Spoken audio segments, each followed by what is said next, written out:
Kind of lost a little bit last week with all the Astro mess, but boy, that's a great contract for he and a good contract for the team. Josh Donaldson, there you see him with the Minnesota Twins. Josh, always a pleasure. Nice to have you aboard. How are you today, okay? All right, how are you doing? Good to have you with us. Well, this took a long time. You probably were getting a little, not nervous, but anxious at least. Give me your thoughts on the process here, finally getting signed by the Twins. Go ahead. Yeah, I mean, it was, it was a little bit different free agency for me this year than it was last year. I felt like the most important thing for my agency and myself and my family, we were just trying to get as much clarity as possible and trying to weigh everything out. And Minnesota, was a clear favorite for us at the end, and we were looking forward to being a Minnesota Twin for the years to come. Now, listen, I mean, I'm not necessarily discussing preference, but in December, would you have thought you would have probably stayed in the National League? Are you surprised at the end of the day you end up in the American League Central? I honestly, I was going into it with a pretty open mind. Just trying to not be emotional about a lot of the decisions, because that's where a lot of the teams are at in today's game. Just trying trying to make the best decision for everybody, including myself. And we ended up in Minnesota, and there was a lot of early on talks between my agent and I, where we thought Minnesota would be a great fit for us. And the more that we were able to kind of narrow things down, it became clear. All right, and obviously you had the period there at the Indians. You know something about that division and something about a little chilly weather and that ballpark there, Josh. Give me some thoughts on those things. Go ahead. Yeah, I've enjoyed playing at Target Field throughout my entire career. I've enjoyed playing in the AL Central the times that I was able to. Being able to spend some time in Cleveland definitely got me. The travel's great in this division. It's the AL. It's the opposite of the AL West, where you have an extreme amount of travel. AL Central is everything's pretty close. With that being said, I've enjoyed my time in this field and in this division, so I'm looking forward to continuing that success. 100% travel, very easy. Detroit, Chicago, Kansas City, they're all Cleveland, not too far away.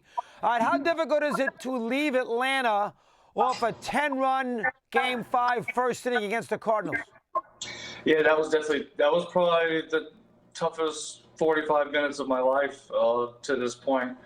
I feel bad for a lot of the guys on the team that that went through that, especially the guys that are going to be there, that were there last year. But at the end of the day, as I said, you try to not make it as emotional as possible.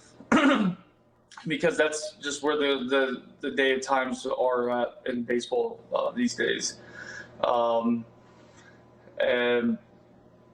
it is going to be difficult. It was difficult to stray away from, Atlanta.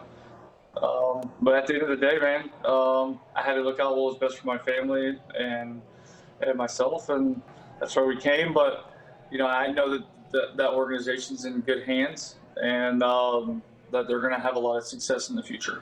No question. All right, how about DH? Are you going to play third base? Did that have something to do with it? You can sort of get off your feet a little bit and hit as a DH. You got a 4-year contract. You're going to be there a while.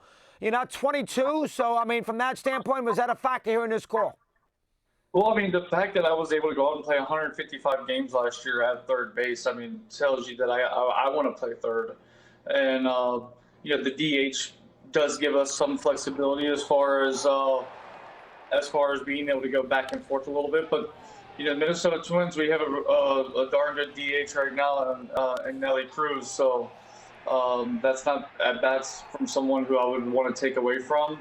But at the end of the day, it's not really my call. It's going to be Rocco's call. It's going to be the front office's call, and we're going to have talks and be in communication together. And I haven't really had that discussion yet with them about DHing or whatnot. So we're just gonna. I'm kind of going into it open-minded to seeing what they have to offer as well.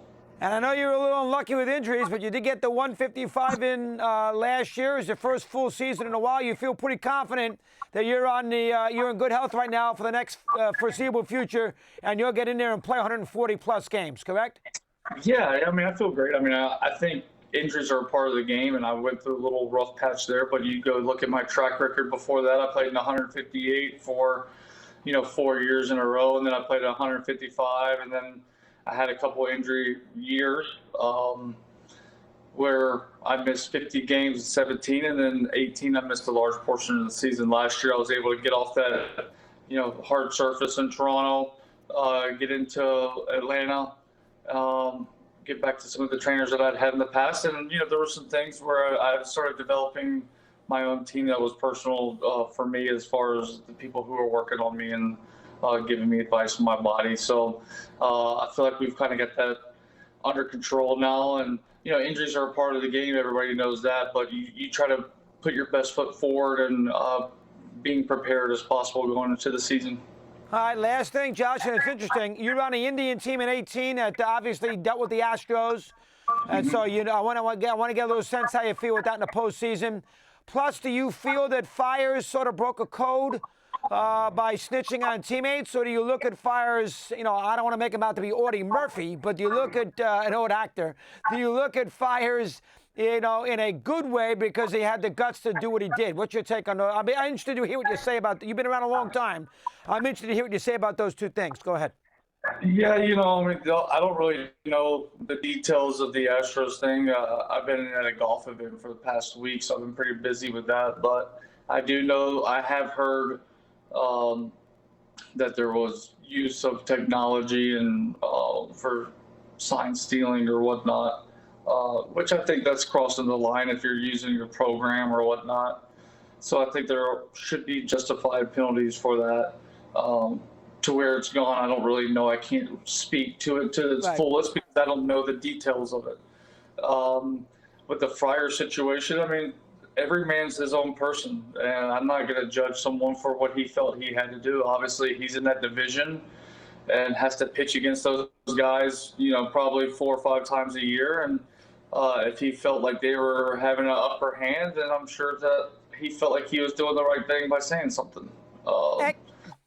So you don't feel like you feel he did it, you have no problems with him is the basic point. The fact that he was on the Astros, didn't say anything, and then went to Oakland and said something. I don't have a problem with it. Some people do. You're okay with it.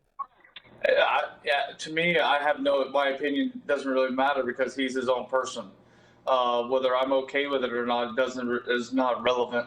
But at the end of the day, hey, he did what he did, and the Astros. There's been a lot of repercussions from what I've heard from what's going on. So I mean, he's going to have to deal with that just as well as the Astros are going to have to deal with that as well. Josh, great job. Congratulations. Good contract. You've earned it. You have a good career up there. Thanks very much for a few minutes. I appreciate it.